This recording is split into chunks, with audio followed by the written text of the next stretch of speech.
Welcome back to another episode of TM Talk.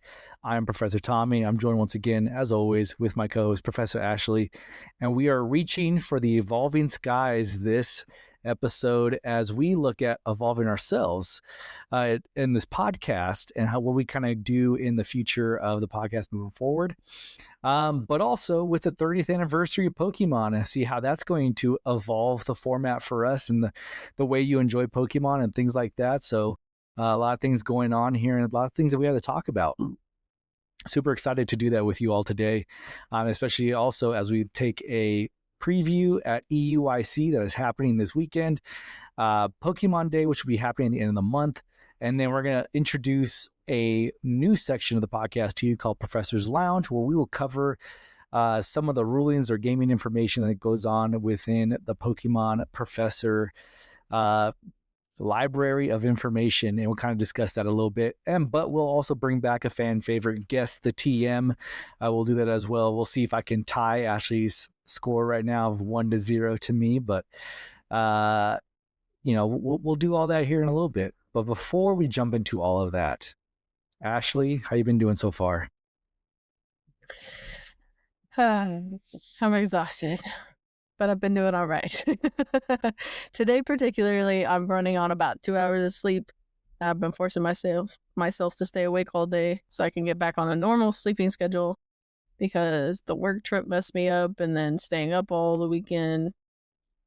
These last couple of weeks have really messed up my sleep schedule. So I'm just trying to get myself back on track so I can get ready and I can get back on a normal schedule, especially for next month when Houston is here. I'm ready. So how have we been doing? Yeah, it seems like we're kind of like linked up on that because I have also been pushing myself off of a normal schedule and just kind of, even my wife had to take me to the side recently and say like, hey, you're working a lot. I get it. I appreciate it, but you may need to take some time to reprioritize yourself and what's important in your life. So definitely been working, lighting the candle from both ends, doing the league, doing work, figuring out all this kind of stuff. And I've been feeling kind of a little bit overwhelmed. So I've been trying to kind of like restructure my daily schedule to give myself those boundaries of like, okay, I clock in, I clock out. I give myself this time to take a lunch. And these are all things that kind of happen with working remotely. So definitely things can kind of blur into each other, but just trying to be better at that. And because of that, I've kind of slacked on editing some of these episodes for our podcast. And as you can see, probably if you guys have been listening, we have not been releasing on a weekly schedule as we used to. So as you're listening to this right now, our latest episode, it has been released where we talked about the triple decker tournament of Birmingham, Merida, and Auckland. And just because of all my things going on with my work, and then we had some editing issues. It's not in video, it's in audio. We may be in audio for a little bit until we get the video stuff figured out. But I still want to get you guys on a regular schedule again of listening to us on a weekly basis. So, just kind of, I guess we're both trying to figure out our schedules going forward and stuff like that. So, but it's all good. It's all fun. I enjoy doing it all the time, but it's been going pretty good. But I do want to share with that and understanding priorities and our abilities of how much time we have in a day, we're going to make some changes to the podcast. That's why we are reaching for those evolving skies, right? And what we're going to do is actually we're going to dial back a little bit on the tournament recap and analysis part of our podcast and turn up the dial on some of our more going over the news, going over some different things about maybe professorship or just enjoying the hobby as a whole. Just so that way we can release episodes to you in a timely format, give you something exciting to listen to, maybe something a little bit different than what you're used to as well. So definitely feel free to give us some feedback on that or any of you guys' thoughts. We will still probably cover like big things in a tournament if that happens, but don't expect us to be doing the grand detail of reviews that we have been doing in previous episodes. just to help us clear up and add more exciting and fun things to the podcast that we could talk about as well. So hope you guys look forward to that. If you guys have any questions, concerns, comments, feedback, please send them to us. You can always reach us at YouTube, Instagram, X, and now on Facebook at TM Podcast, TM Talk Podcast. Find us there. And then, of course, email us at tmtalkpodcast@gmail.com.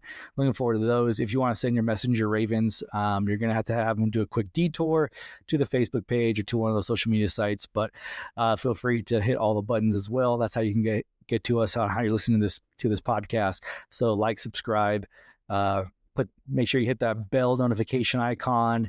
That thumbs down button, don't worry about that one. You don't need to click that. But everything else, go ahead and click on all those.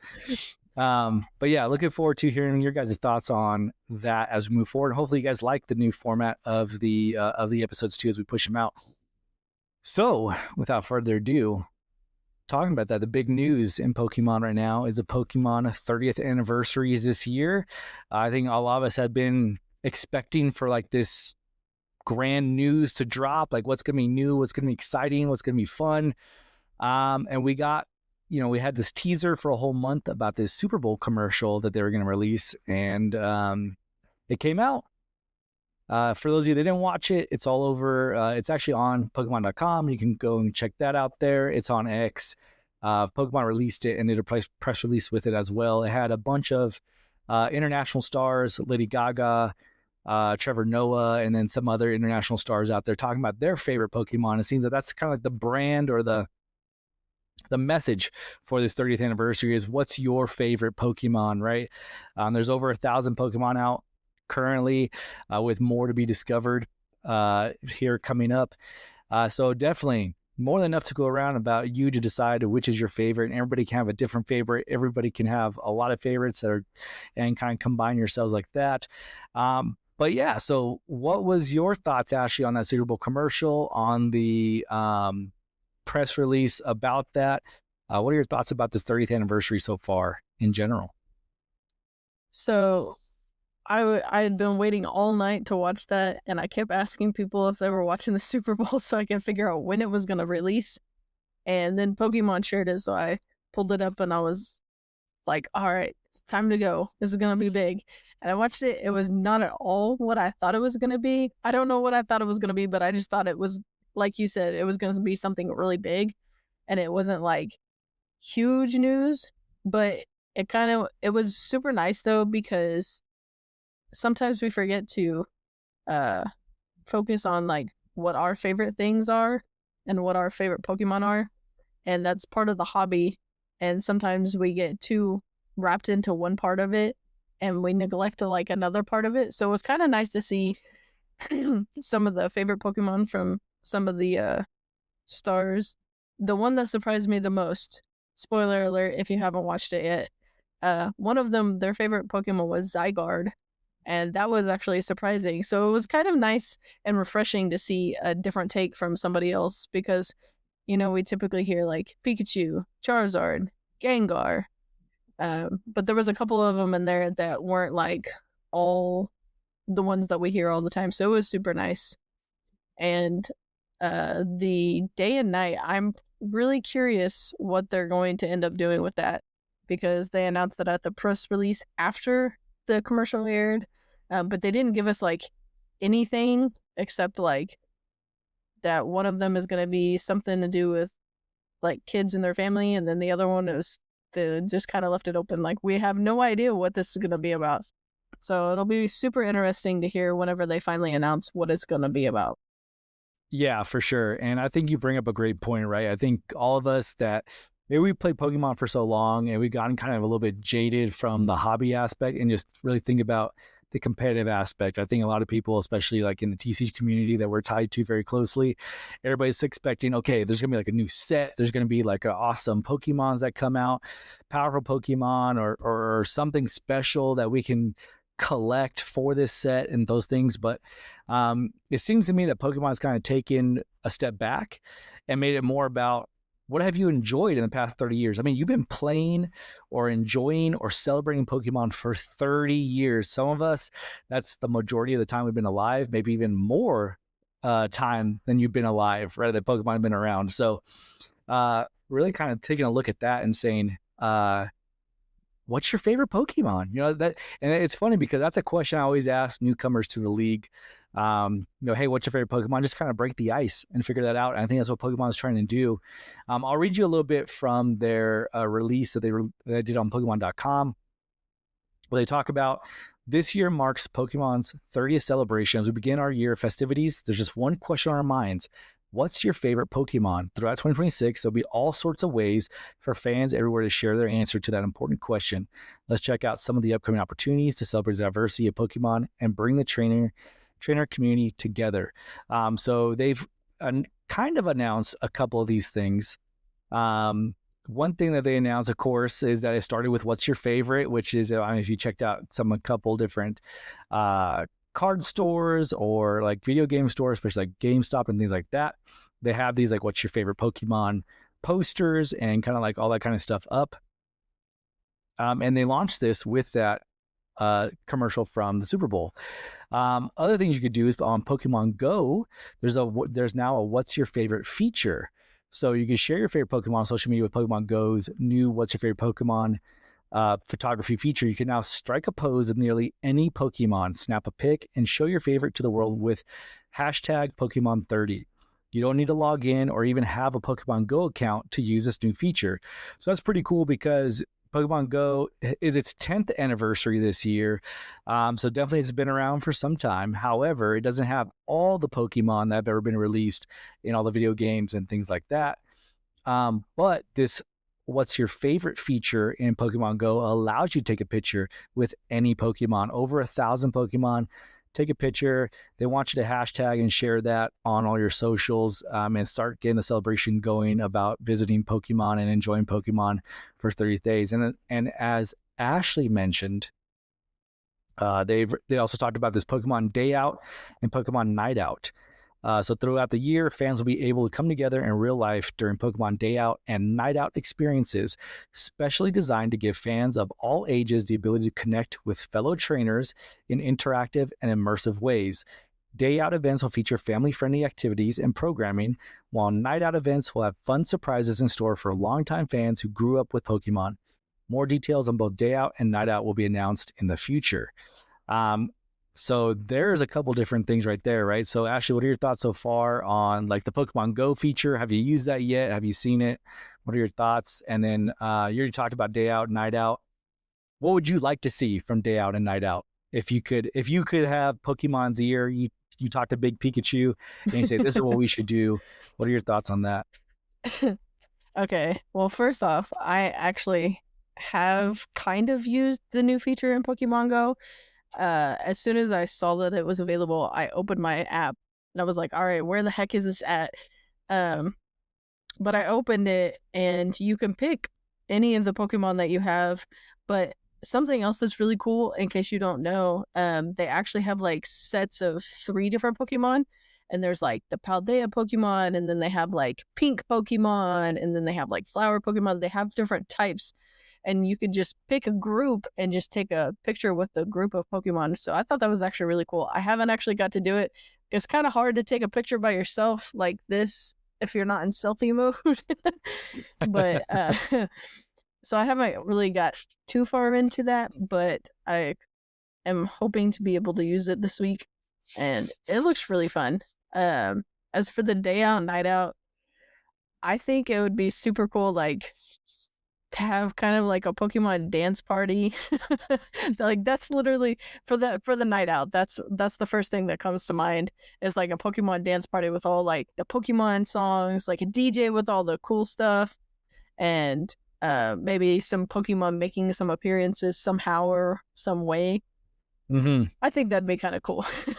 Yeah, I think that'd be really cool too. I mean, I'm just curious on how they're going to do this. If it's going to be straight through Pokemon Go to do these Day Out and Night Out events, if like on the video game and on Go, there's going to be like special things to do in the game to get you out there and celebrating that. Um, but I feel like they're going to try to include as many people as possible, as we talked about, right? It's just not even those that just play the games, when we just those who like Pokemon, you know what I mean? Like just watch the anime, um, enjoy collecting cards, but maybe never play the TCG or things like that. So I'll be interested to see how they actually organize this to allow everybody to kind of take part and have fun with some surprises. I could definitely see a dance party going on. You know, you get some toxicities out there with some Jigglypuffs and, maybe some Hitmonlees that are doing some breakdancing. Who knows? That'd be pretty cool. We might have to take the mic away from Jigglypuff, though. We don't want everybody falling Yeah, asleep. that'll be at the end. That'll be at the end when okay, yeah, at the end when everybody needs to go to sleep and it's like 2 yeah, o'clock in the morning, there you just go. play the Jigglypuffs. But I was actually kind of thinking, so it does say that they're trying to do some interactive and immersive ways. And the first thing, like, that came to my mind after I reread that was, they literally just opened the Poke Park in Japan, where it's this immersive and very interactive experience for Pokemon trainers and anybody who loves Pokemon. So I kind of wonder if they're going to try and make like pop-ups of something to that same effect, maybe. Obviously they can't have like the actual statues, but maybe they can have something that they can use for pop-ups. I think that would be kind of cool. Yeah. I think so too. And I think they're gonna probably. I would assume they're gonna have like some bigger companies kind of partner with them to do these things. Like I can imagine like GameStop or Walmart or some of these bigger stores, and maybe even your local LGS as well, your local game stores as well. Maybe there'll be something that Pokemon provides to leagues and things like that to try to host some of these events. So I'll be looking forward to that if that happens. I'll be super excited if we get to do something that's related directly to these like day out, night out things, which would be pretty cool. And then the final part, of course, is hey, if you want to get your 30th celebration collection merchandise, the Pokemon Center now has all the 30th merchandise collection online. So there's play mats and sleeves, deck boxes, cups, necklaces, shirts, hats, you name it, they got it. It has the big Pikachu outline with the 3-0 for the cheeks. Reusing the 25th anniversary logo for sure, but hey, at least we know they were consistent with it, kept it going.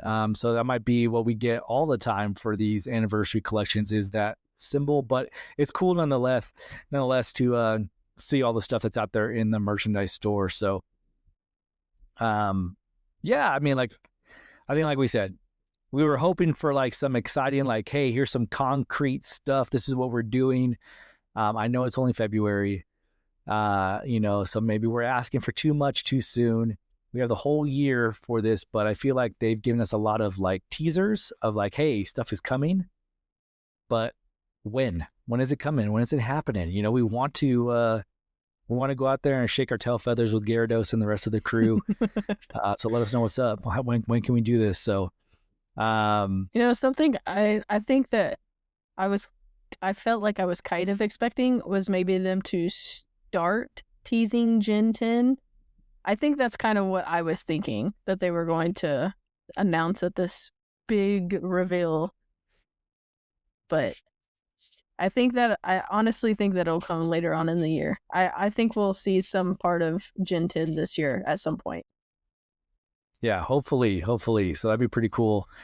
To hear some stuff about that. I'm sure we will. I'm sure there'll be some kind of release as we get closer to the rest of the year going on, that we'll hear something about that and some other cool stuff that's coming out. But Pokemon is doing a really good job at teasing us and saying, come on, just a little bit more, just hang out. I promise there's going to be something cool here for you. So hopefully we get to see what that cool thing is here pretty soon. But there are some cool things getting released on the TCG side. We have a first look at our first partner illustration collections. Ashley, talk to us about these first partner illustration collections and what's in store for us as we look at these. All right, so when I first found out about these, I was so ecstatic because there's a few of the starter Pokemon that I just absolutely love, like Squirtle, Bulbasaur, Fuecoco. They're all like amazing. So when I heard that they were going to start doing these first partner collection boxes and that every single starter from all over Pokemon is going to get their own illustration rare, I was like mind blown because, you know, everybody loves the illustration rares, everybody loves the SIRs, but these look so good. And we finally got them, like, the very first one got released for the pictures, so we know what they're going to look like. So the first set, how they're going to do this is they're going to have 3 different releases, and they're going to do 3 generations at a time. So, like, for the first one, they're going to do the first generation, they're going to do Piplup's generation, and then they're going to be Litten's generation. So those are the 3 generations that are going to be first.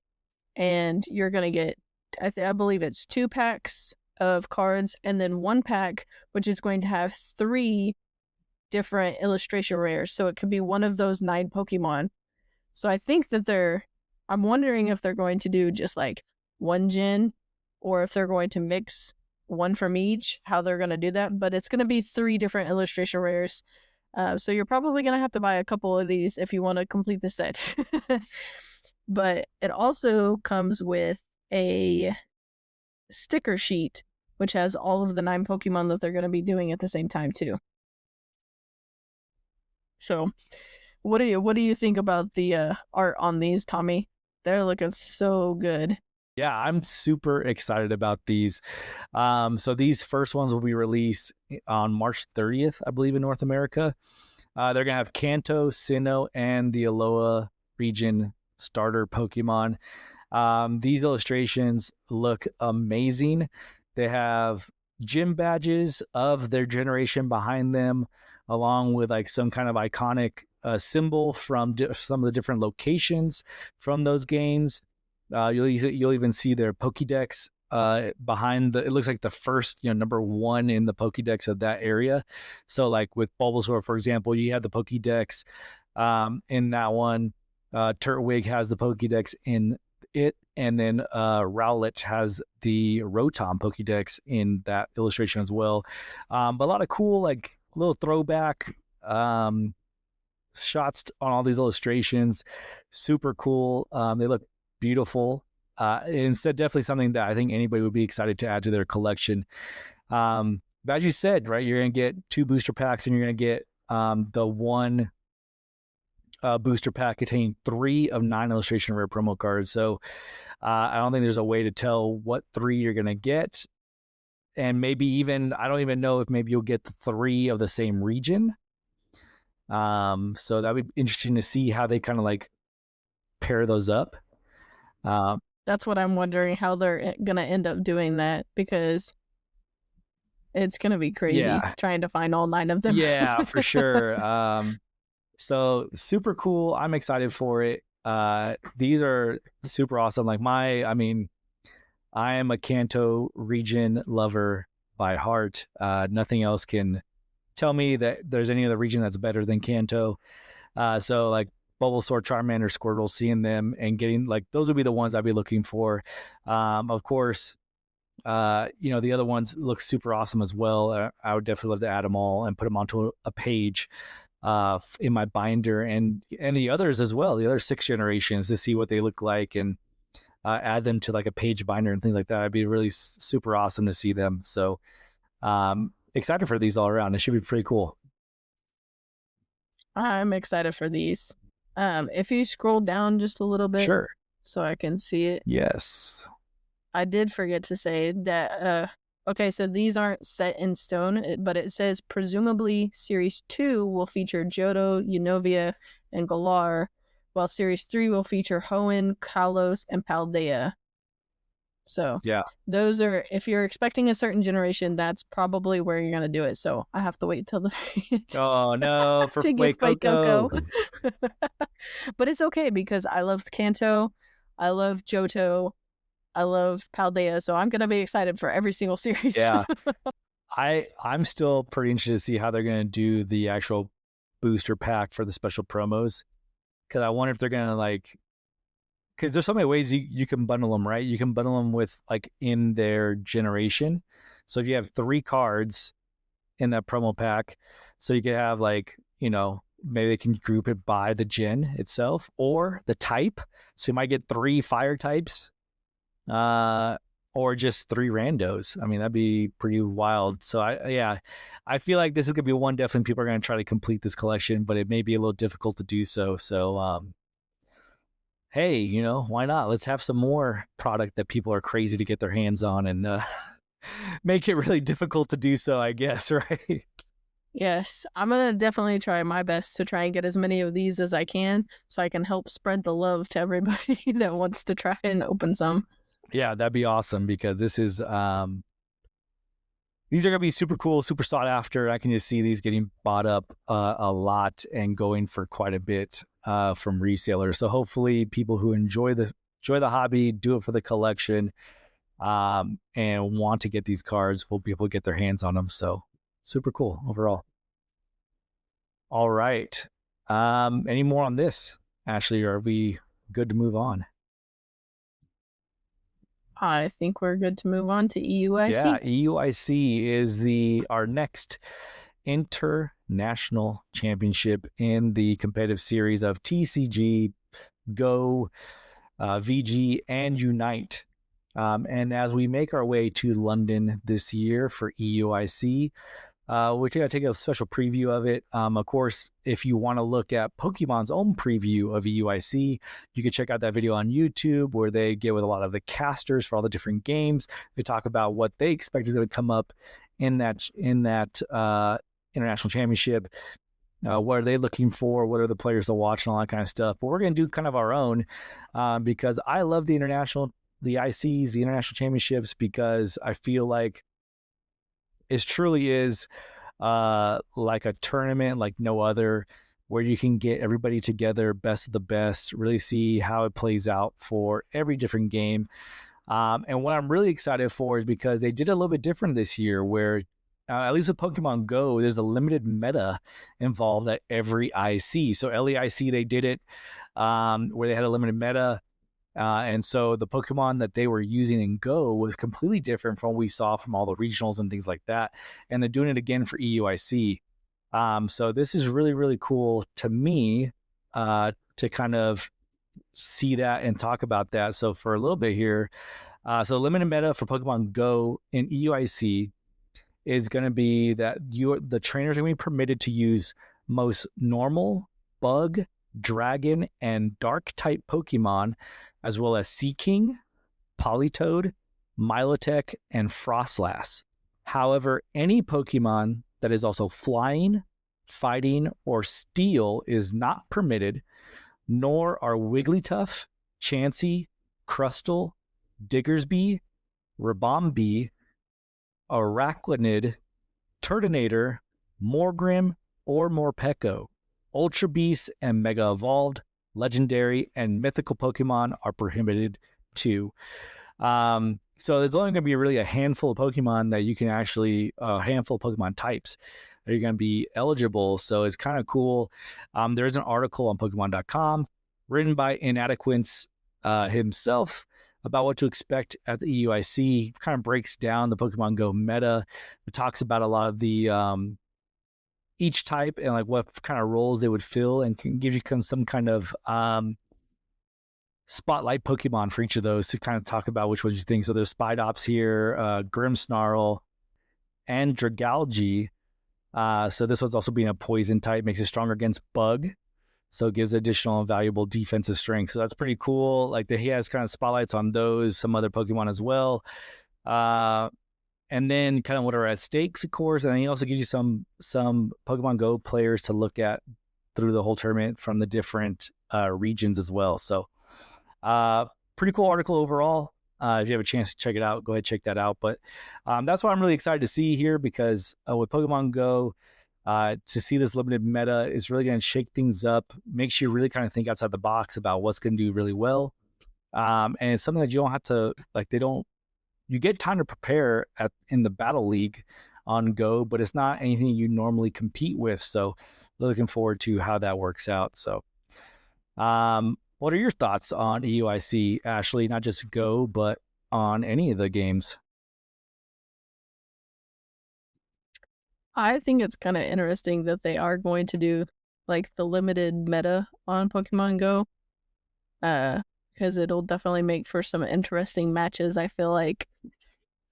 Uh, but as far as like VGC, they're still in the same format. They're still in Regulation F, so they can only use those Pokemon in Regulation F. I haven't been keeping up with a whole lot of stuff because I've been so busy with work and everything, but uh, as far as TCG goes, it'll be interesting because originally, like we said in a previous podcast, we were supposed to have Ascended Heroes legal for EUIC, but due to the delayment of Ascended Heroes, they changed the legality date, and it's not going to be legal until March 6th, which changed the entire format of EUIC, which is basically just the format that everybody's been in for a little bit, Phantasmal Flames. But it definitely changes everybody's games. So, what deck do you think is going to be doing the best since we're still in Phantasmal Flames? Yeah. It's a great question. Because we're kind of like in this stagnant format right now. I think this is the longest we've ever been in the same format before, since the end of November. And we're looking at the beginning of or the middle of February, and we're still going to be in that same format until the beginning of March. So I mean, I really don't think anybody's going to come out with anything too what's the word I'm looking for? Like Too too crazy? crazy, too secretive, like Too experimental? well, like innovative. That's the word I'm looking for. Innovative. I don't think anybody's gonna come away anything so innovative that we've never seen it before, because this format has just been out for so long. And you think by now you would see that deck, if it was going to be out there. But I think more the same. Right, we're going to see the top four: Goldengo, Gardevoir, Charizard, and Dragapult hanging out of the top four spot.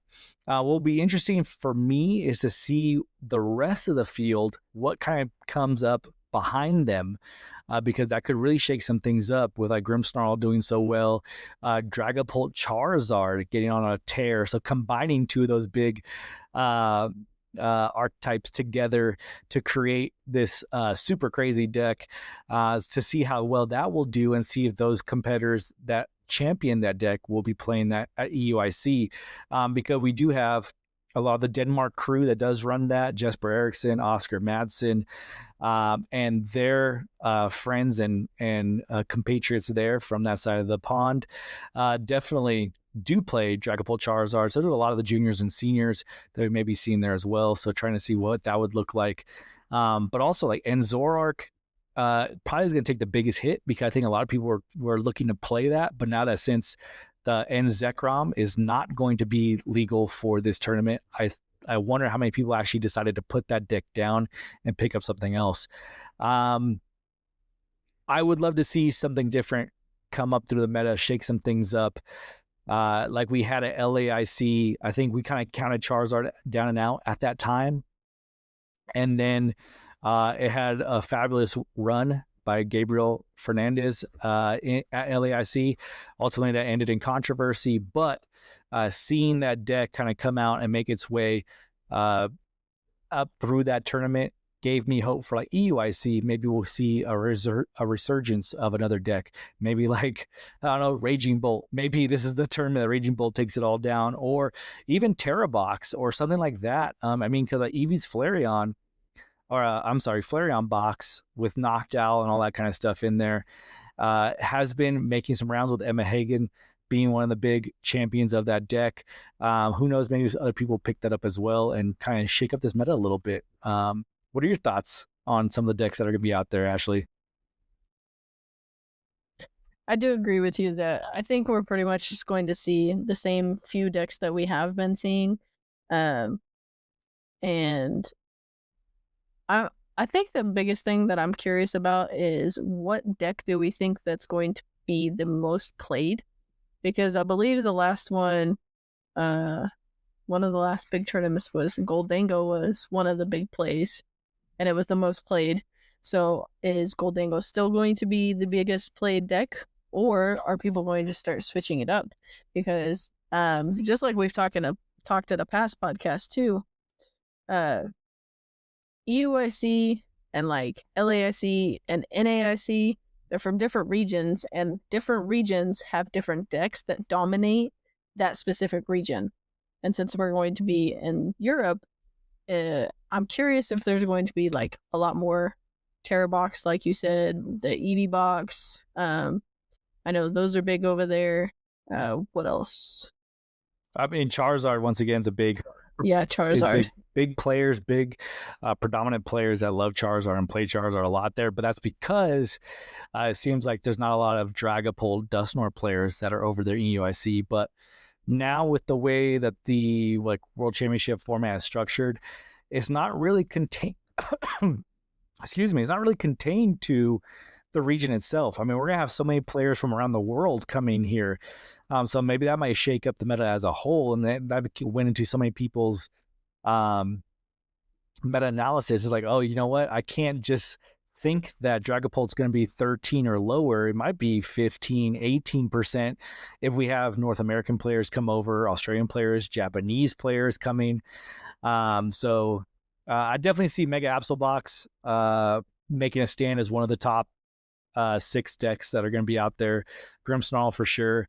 My surprise will be where Dragapult lands. If Dragapult lands at the higher end, I think we're going to see more of the same, a Gardevoir Dragapult dominating the tournament. But if Dragapult actually comes down in meta share, I think that really opens the door for these other decks to come through, like Charizard, like Grimmsnarl,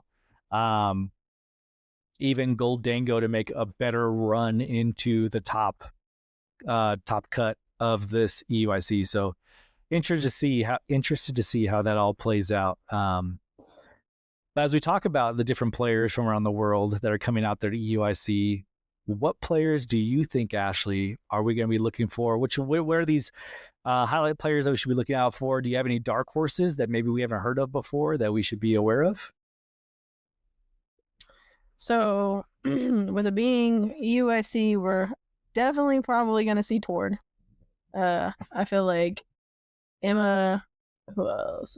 Jesper Eriksson. I feel like Raul Reddy would probably be going over there. I've seen some other ones that have said that they're going over there, but I can't remember right off the top of my head. Yeah, and some of those winners too, like Christian Fortinat is a big EUIC player or EU player. Of course, we're going to be looking probably at Oyvind. I can never say this name. Yes, I'm yes. sorry. Oyvind, big Charizard player. Hermione, big Charizard player as well, that plays out there. And then Daniel Malga, I believe, is a big Goldango player that actually won EU tournament regional just recently. That was kind of a blur with that big stack out there, but it was either Lil, I think it was Lil or the tournament right after that he won with Goldango. So what other players are you thinking of?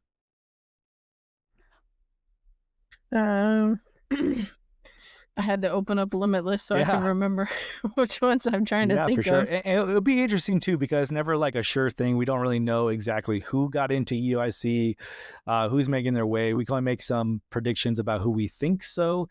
But we can honestly kind of think, okay, if Raul is going to go, if he's saying he's going to go, probably that whole team has been looking to go. It's like Henry Chow, also with like Brent Tonneson and all their different players that are in that group. Even Isaiah Bradner, who has been kind of quiet for this season, now is the time to kind of pick it up and to kind of make your way for the World Championship invite. But I know he already secured it with his NAIC win last year. And I believe he did well enough in Worlds. I have to look back before I start putting my foot in my mouth. But I believe he's been coming back because he did so well that he's not really worried about getting his world invite. But we still haven't seen anything from him this season, so this would be interesting to see if he shows up at UIC. Somebody else that I was thinking of was Natalie Miller. Yeah, all of our competitors from down under, like you mentioned, Brent Tonneson, there's Henry Brand, Natalie Miller, Tim Franklin is also one of those that will travel and go to UIC if possible. There's a lot of great players from down there as well that I hope will make their way over. Interesting to see how it all shakes up everything. Yes, it's definitely going to be interesting to see how this is going to be going. Yeah, for sure. So something else is kind of straying away from TCG, but during EUIC, they always have basically any of the big regionals, but definitely the internationals. They usually have distributions if you watch like live on their Twitch or on their YouTubes. And something that they had just announced that they're going to be distributing is if you play VG, they're going to distribute a Hisuian Typhlosion during EUIC, so make sure you're watching out for that code. They usually do like live stuff too. So typically we get like a deck box or some sleeves or like sometimes an outfit or like a promo cards or something. Yeah, for sure. Those are gonna be super cool to see what's out there. And it's really depending on which Twitch channel you watch. If you watch Pokemon Go, VG, or TCG, definitely a lot of action going on for the whole weekend, Friday, Saturday, and Sunday. So definitely enough time for you to be able to switch up your Twitch channels, win those awards, and then go or win those redemption codes, and then switch to another channel to get those ones as well. You can definitely collect all of them if you put in the work and effort this weekend. So it should be pretty cool. All right. So I think we covered EUIC pretty well. Let's talk about something that's going to happen at the end of the month here. Let's talk about Pokemon Day. Happening on February 27th is Pokemon Day. It is a celebration held around the world to commemorate the launch of the original Pokemon Red and Green video games in Japan in 1996. So this was the start of Pokemania. What we're celebrating 30 years altogether here is release of those games. And of course, at your leagues in a town near you, at a local games store near you, they'll be celebrating that day with a lot of fun, exciting events and activities, and a lot of cool stuff that they get to actually give out. We received our Pokemon Day package, and we're excited to host this event at the end of the month to share this exciting time with everybody, with all the players in our league. We have some cool promos. We have some cool product and all some kind of stuff. So Ashley, do you want to talk a little bit about what we got for Pokemon Day and what you're excited about for that? All right. So from what I've seen that we received and what I've seen that other stores have received, it seems like it's pretty about the same across the board. But every store, every local game shop, if they are celebrating the Pokemon Day, they should receive the Bulbasaur promo card, which is really, really cool looking. So you're going to get the Bulbasaur promo card. They sent some products out for extra pricing. It seems like across the board, it was a Phantasmal Flames ETB, a Pokemon Day collection, and I think it was the Mega Venusaur box. Yeah, you're right. Correct? Mm-hmm. Yeah. So it seems like that has been kind of like the norm across the board. Now, I can't say that's 100%, so please don't show up somewhere and be like, oh, I heard that this is going to be there, because it could be different, because sometimes Pokemon does switch up the products a little bit. So don't think that that's going to be 100%, but they send us extra pricing to hold tournaments and to give that out to the players that show up. And then they also are giving us stickers. And something else that we received, I don't know if other stores have received it, but we also got Pikachu visors, which are really cool looking. Yeah. So if you're one of our locals, get ready to wear that during the tournament. because Yes. we're gonna make you. Yeah. So we're actually hosting our challenge, our TCG challenge that day, as well. So we're gonna do the challenge. I believe we're gonna celebrate Pokemon Day, and then everybody's gonna wear the Pikachu visor for Pokemon Day to celebrate, and play that during the challenge. And then afterwards, we're gonna host some friendly tournaments of Go, and then host like a trade play day for the VG, and all that kind of fun stuff. So it should be really exciting and really fun. I'm excited to give out some of the stuff. We also got prize packs as well, Series 4 prize packs, which, or I think just when I started getting into Pokemon, that was the series that we were on. So it'll be cool to go back in time and see some of those cards that are in there and all that kind of fun stuff. So should be cool for that. So I can't believe that I forgot about those prize packs. I know you were so excited for those. I was so excited because they're the ones that have Meowscarada, Quavel, and Skeledirge on there, and I was so excited to get those because I haven't got those in so long. Yeah, and you just glazed right over it. So I glazed right over there. I'm sorry. I apologize. It's okay. It's okay. But yeah, we got those. So definitely go check out Play Pokemon events. Go find your local league. Find out when they're going to be doing their Pokemon Day celebration and get your hands on some of this cool stuff, either through raffles or prizing for a tournament or events or whatever it is. You should definitely be getting some of this cool Pokemon Day celebration stuff for you, and so you can celebrate that. So that should be pretty cool. All right, moving on to our new segment, Professor's Lounge. So this is where we're going to take a step back as professors and kind of discuss some of the things going on in the game currently, with either in the rule book or guidance or things that we find interesting. Talk about it for a little bit and then ask your guys' input and what do you guys think. So hopefully it gives you a little food for thought, lets you know a little bit more about the game or the hobby that you're interested in. And maybe shed some light on what it is to be a professor and kind of some of the things you have to know, or at least know where to find it, to know these kind of things. So today we're going to talk about game information and communication. This is specifically in the TCG. So there's a couple different things about game information, right? So as you're playing the game, there's 3 different levels of it. There's public, private, and inferred. As I look at this, I'm going to pull up the actual Pokemon TCG Tournament Handbook. Share this. This is 6.3 in the handbook, which is Game Information and Communication. And it says that information in a Pokemon TCG game must be communicated clearly and understood by all competitors during a game. In tournament play, this is evaluated at 3 different levels: public, inferred, and private. So you might be asking yourself, well, what's the difference between 3? So public information is game information that all competitors have the right to access to during the match without being tampered with or obscured by their opponent. If a competitor is ever refused a request for public information, as outlined below, you should call a judge and explain the issue. Public information consists of details of game actions or past game actions that occurred this turn or still affect the current game state.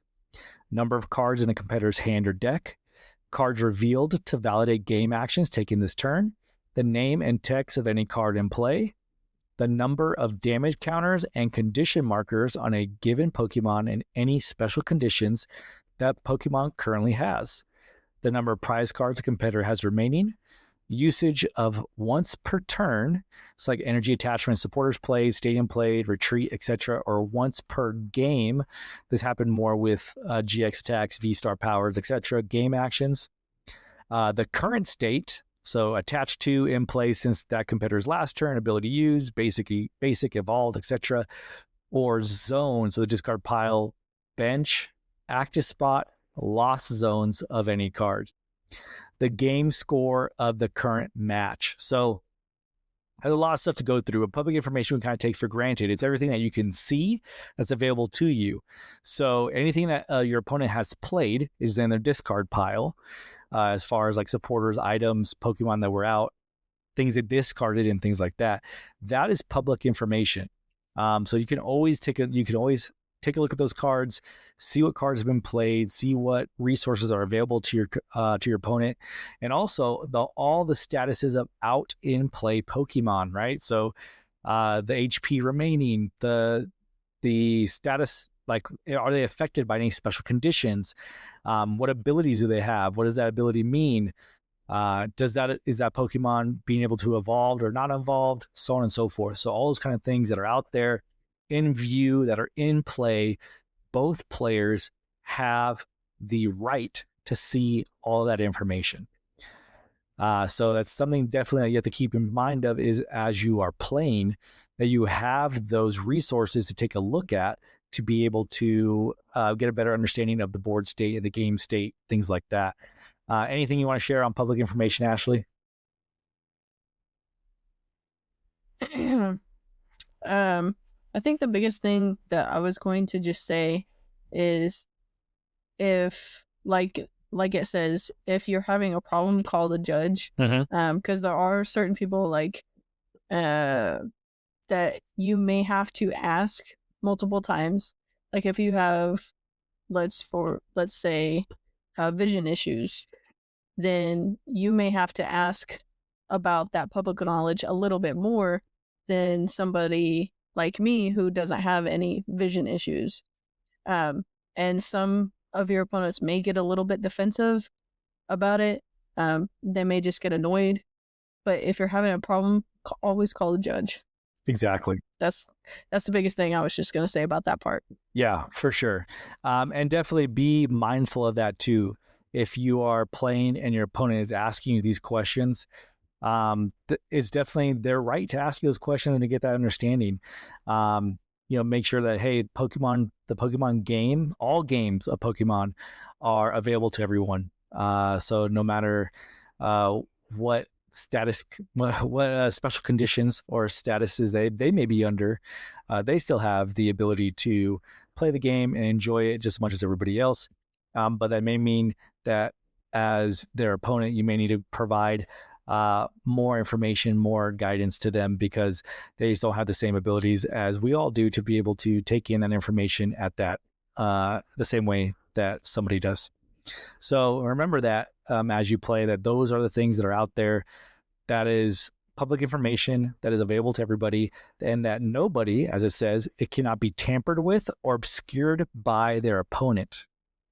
So remember that as you're playing, to make sure that we're being good stewards of the game and following that. So as we go into inferred information, is any information that competitors have the right to access, but is not the responsibility of their opponent to provide.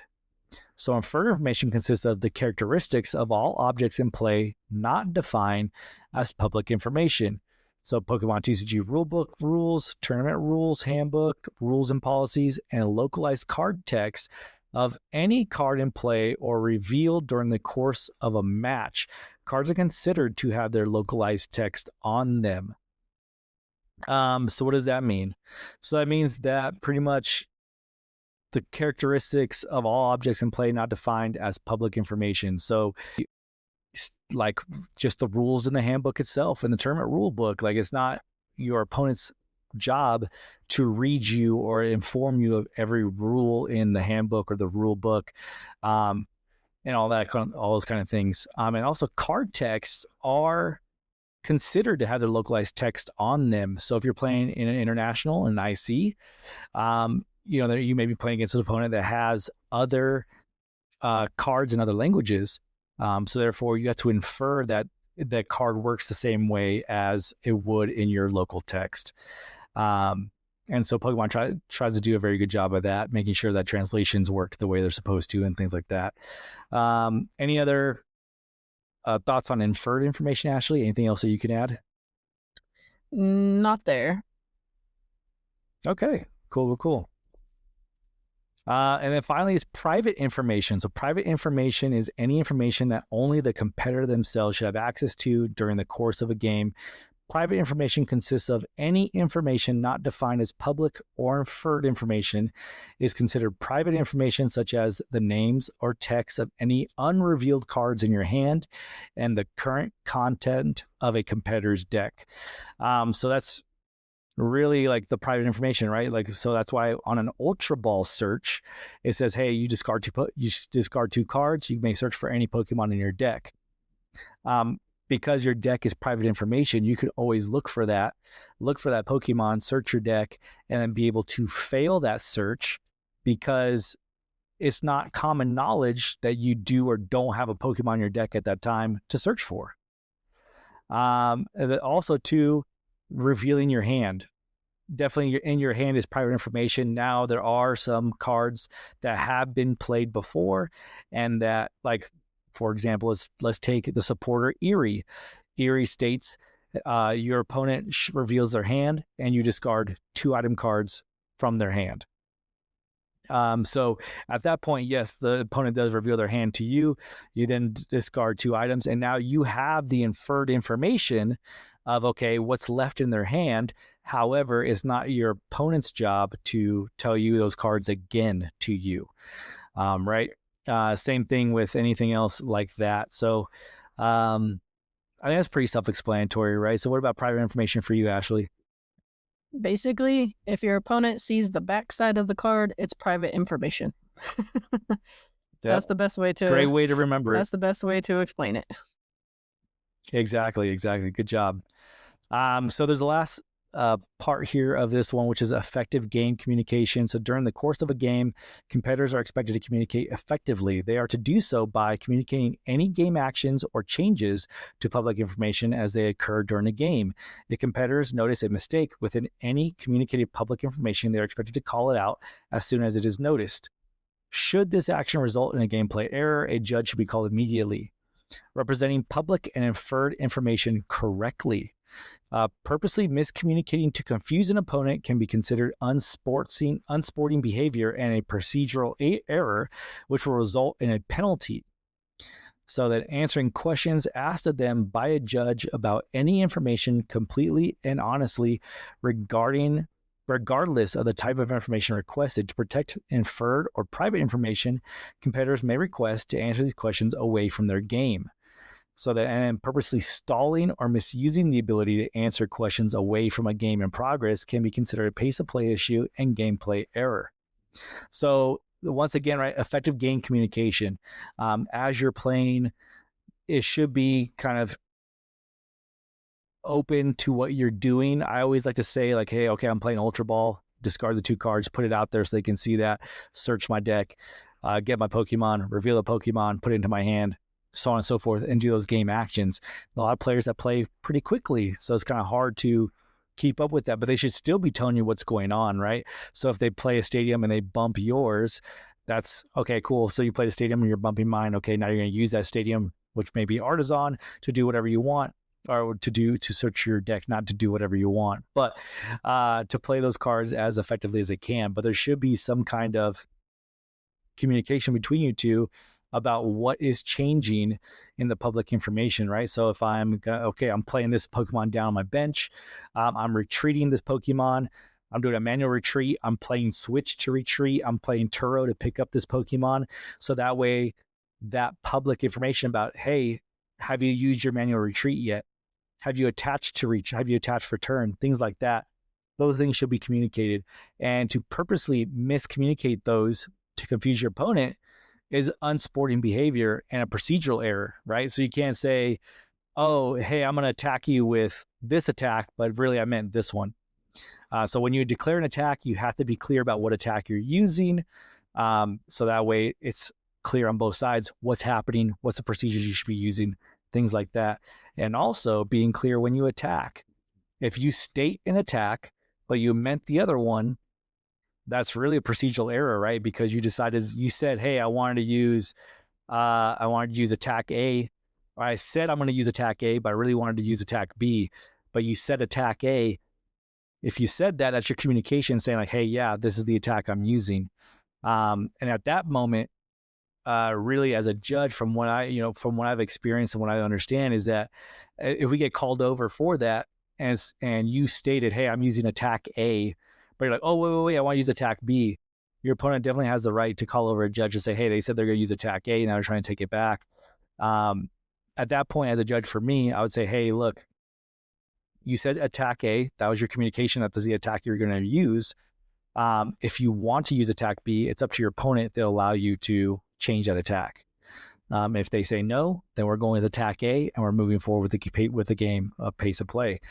And then also making sure you're answering questions from a judge when a judge gets called over, honestly and completely, regardless of the type of information that's requested. Now, of course, hey, if it's private information, they're like, okay, is this in your hand? Was this in your hand beforehand? You can probably step to the side, talk about that, or some things like that, so that way it's not interfering. But to purposely use that time to take up time in the game is also a stalling tactic and can be grounds to get a gameplay error as well. So it's very important that you use those communication skills to declare to your opponent about what's going on, what you're doing at all times during the game. And it's both players' responsibilities to maintain the board state in a playable manner. So to ensure that everything in public information is correct, is accurate, and is exactly how it should be according to the rest of the rule book. So keep those things in mind as you're playing, and also as a judge, if you're judging, to make sure you're looking at that board state and validating, hey, is there only one stadium in play? Do the players have the right amount of bench Pokemon? And then are they doing that correctly based off what's out there on the board state, right? And things like that. So a lot of things to take into consideration while you're thinking about this stuff as game communication and game information. But hopefully that helps you out in understanding exactly what is private, inferred, and public, and how you should be communicating those things between you and your opponent. Anything else you'd like to add on that one, Ashley? Something I was going to say is basically don't ever just assume that your opponent is going to be able to keep up with all of your actions if you're not saying what you're doing. Just make sure you're communicating those actions, because you have to remember that there are people from all different levels of play. And if you're a seasoned trainer and you're not saying what you're doing and you're against a beginner trainer, that's not okay. Like you definitely need to make sure you're using effective game communication. Exactly. And I think a lot of people may get tied up in the fact that, hey, time rules are so in place now. I only have 15 seconds per game action. I only have 45 seconds on my first deck search. I don't have time to be guiding somebody through a game as well. It's like, well, it doesn't take that much more time to state, hey, I'm playing Buddy Buddy Poffin. I'm going to search my deck for two basic Pokemon, HP 70 or less, to be able to grab your deck, and while you're grabbing your deck and searching that. And also the ability to give your opponent to be able to read the card if they never read it before while you're doing your action. Those are perfect examples of how to help somebody keep up with what you're doing without taking too much time. Like, you don't have to sit there and go on a 5-minute rant like I like to do on a lot of things about what you're doing and why it is. But there's easy things that you can do to just infer and just kind of communicate better to your opponent about what you're doing, what actions you're taking, so that way everybody has a fair and fun time playing the Pokemon TCG. So that's it for the Professor's Lounge. Hopefully that opened up your eyes. If you liked it, if you want to know more, if you have ideas or things that you would like to learn or us talk about specifically from any of the rule books, the guidebooks, or any from any of the games, please let us know. Reach out to us, YouTube, Instagram, X, at TM Talk Podcast. Email us if you're shy and you just want to talk to us one-on-one, tmtalkpodcast@gmail.com. Let us know. We'd love to hear your feedback on this as we move forward. So appreciate you guys taking the time to listen to that. So now on to our favorite segment of the podcast, Guess the TM. So for those of you who maybe need a little recap, I got to guess first. I totally failed at guessing the TM. And then it was my turn to make Ashley guess on our last episode. And she crushed it. So now it's time for me to redeem myself and guess this next TM. So Ashley has it queued up for me. I'm ready to go. Is there any changes to the rules or anything like that we want to do, Ashley, before we move on? Are we still going to do the we'll read the TM number and the description. first off. Then I'll try to guess at that point.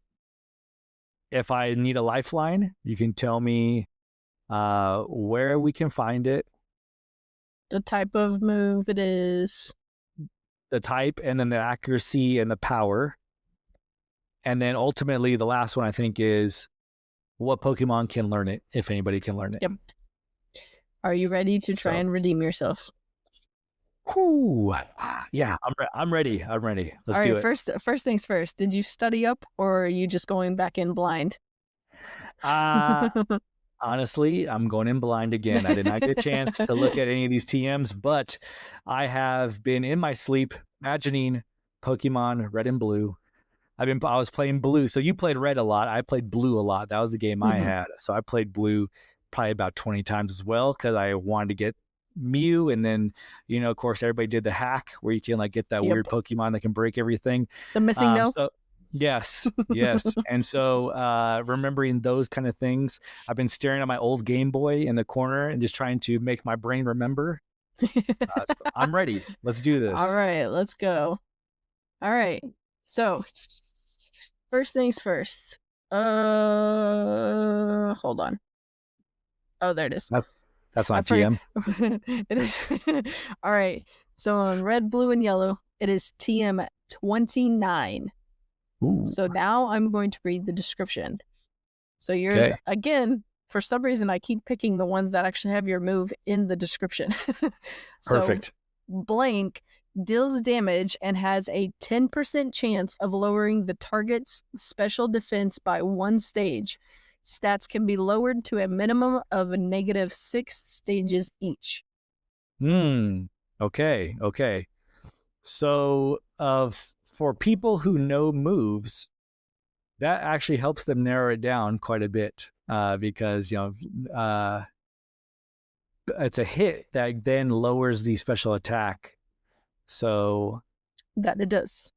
I'm gonna say we're like on the verge of like this one once again is like I'm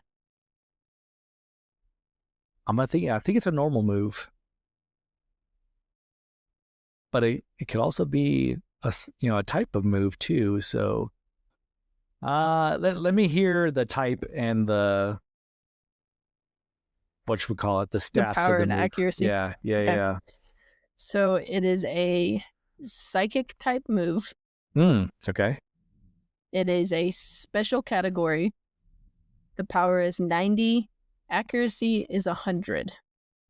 Okay. So the first thing I think of is Mirror. But I know that Mirror is a defensive move. It doesn't do any actual like damage. So that's a psychic move. Like I always think of like Psyball, like Psychic Ball or whatever it's called, Psyball, and then like Psychic, of course, is a big move. But I don't know if I think it's a TM. I don't know if it's 29 though. But it lowers your special attack.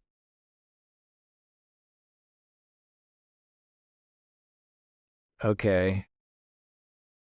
So I used my first lifeline, right? I think I used, yeah, okay. Let's go to the next one. Let's go. Where can I find this thing? Do you wanna try and guess before I'm gonna say yeah. So I'll say psychic. All right, is that your final answer?